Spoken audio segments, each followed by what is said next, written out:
Welcome back everybody to another MOTOBOB video, and this week Ducati announced a brand new V-twin engine that looks set to replace both their Testa Stretta and Super Quattro in one fell swoop. And naturally, with the Testa Stretta being used in so many bikes, well, this new engine could have quite a big implication for a lot of the Ducati lineup. So here we go with the 11 key things that you need to know about it. We'll start with the layout, and of course, being a Ducati, it's a 90-degree V-twin, but they do say the cylinders are rotated back a little around the crankshaft. That means there's a 20-degree angle between the front cylinder and the horizontal plane, and they say they've done this for optimal weight distribution. As for the Bor and Stroke, well, they say they're a halfway house between the Testa Stretta and Super Quattro that this engine is set to replace in one go. And with the Testa Stretta, well, you've got a fairly old school now, road biased all-rounder that's used in loads of bikes like the Multistrada V2, the Super Sport, the Desert X, the Hyper Motard, and the Monster. The Super Quattro, though, on the other hand, was much more top-endy and a bit higher revving, and used in like performance bikes like the Panigale V2 and Street Fighter V2. So look, with the Bor and Stroke of 96 and 61.5 millimeters, Ducati have intentionally gone somewhere in between the two, and the result is more top-end power than the Testa Stretta, but a more usable mid-range with a flatter torque curve than the Super Quattro.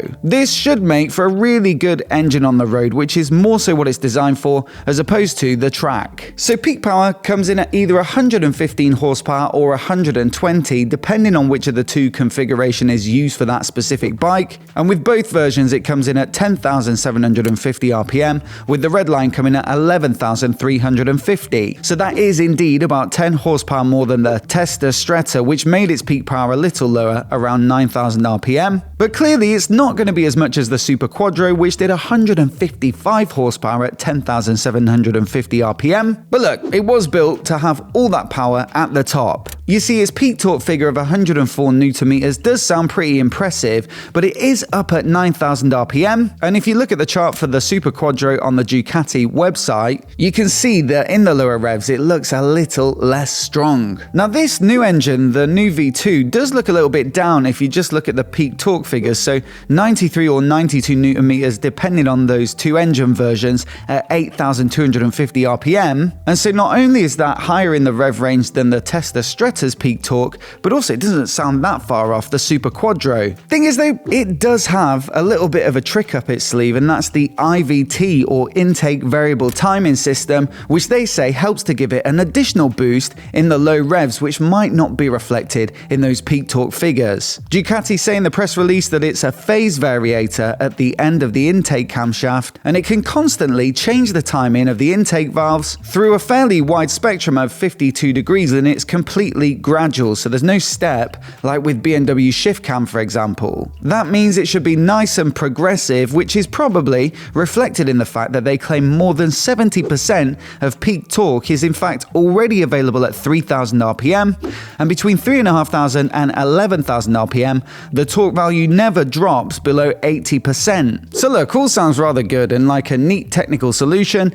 And another thing that's worth mentioning on the valve front is the fact that this bike isn't Desmo driven. Now I won't go into extreme detail on it, but you know, most Ducati V-twins up until now have had Desmo valves which allow them to rev up quite high and make good top end power, but they are expensive and fiddly to service. And so recently on the Gran Turismo version of their V4, which needs long service intervals because it's built for their Multistrada adventure bike, well, they ditched them for regular old spring actuated valves, and it looks like that's the case here as well. And realistically, I think it's got to be the right call because this isn't an out-and-out performance engine, and so I think your average owner will probably appreciate a little less expense when it comes to the servicing. Now I mentioned that there were two versions, one with 120 horses and one with 115, and the reason for that is that the 115 horsepower version has a more powerful alternator which can handle higher electric loads. On top of that, they say the conrod and the flywheel are reinforced to tackle even the most challenging adventures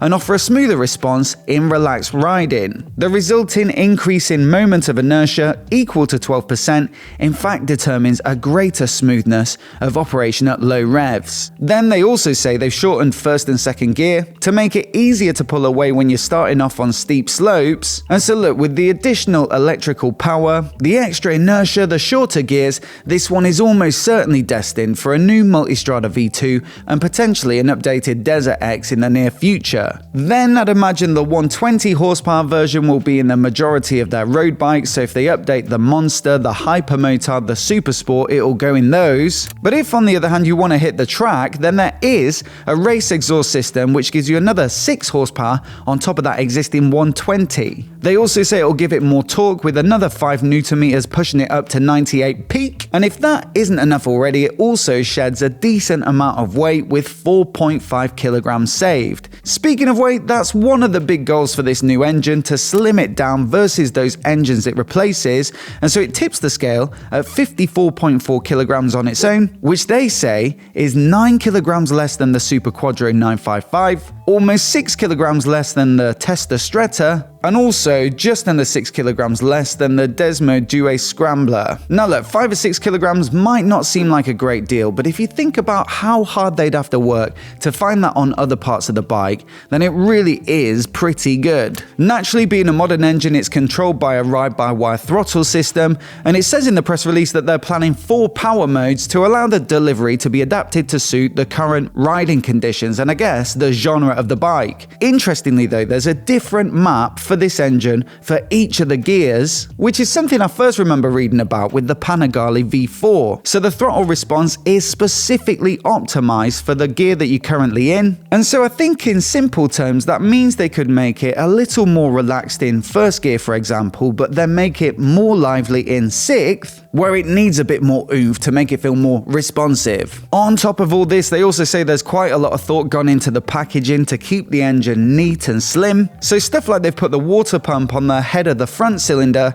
and also a water and oil heat exchanger between the 2 cylinders, which means there's no separate oil cooler. So not only did they say that this reduces the size and weight, but also if they leave the engine exposed on bikes like the Monster or the Hypermotard, then it's going to look nice and tidy as well. This engine will also get the latest quickshifter called DQS or Ducati Quickshifter 2.0, as you'll find on the new Panigale V4s, and they say it relies solely on the gear sensor and not a strain gauge, I guess, or micro switch on the shifter itself, which removes a bit of that rubbery feeling that you can get with some quick shifters and gives you a much more precise and direct feeling, which also helps with finding neutral. Then there's an 8-disc slipper clutch, largely carried over from the Testa Stretta, and as you'd expect, this helps to eliminate rear wheel lockups under heavy deceleration. So look, lots of interesting new stuff in this new engine, and it looks like it'll be rolled out to some new Ducatis soon, probably next week at EICMA in Milan. And so I'd love to know what you think of it, so do let me know down in the comments below. Also, if you still like the sound of the Testa Stretta, I'll make a playlist of our multiple reviews of bikes using that engine, so do check it out if you haven't seen them already. Also, hit subscribe if you want to see more of the latest motorcycle news like this right here on MOTOBOB. A massive thanks for watching today, and we'll see you in the next video.